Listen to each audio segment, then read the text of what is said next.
বলুন সুভাষ বাবু, কেমন আছেন?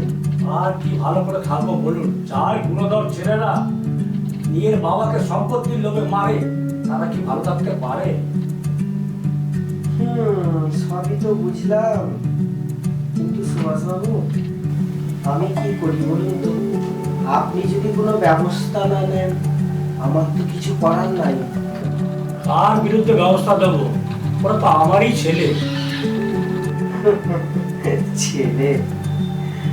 কেমন ছেলে সে তো আমি খুব ভালো করেই জানি। যা পোশাক কথা, আপনি আমাকে একটা বুদ্ধি দিন, কি করবো?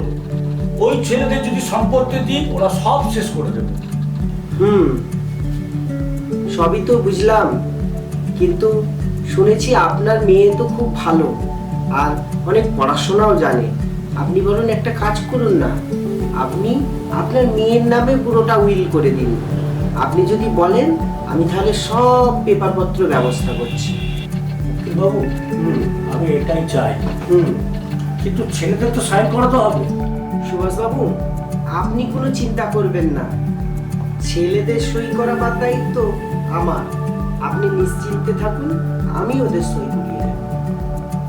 উকিল বাবু, আপনি কাগজপত্র সব রেডি করুন, আমি এখন আসছি, আপনি আমার বাড়িতে আসুন।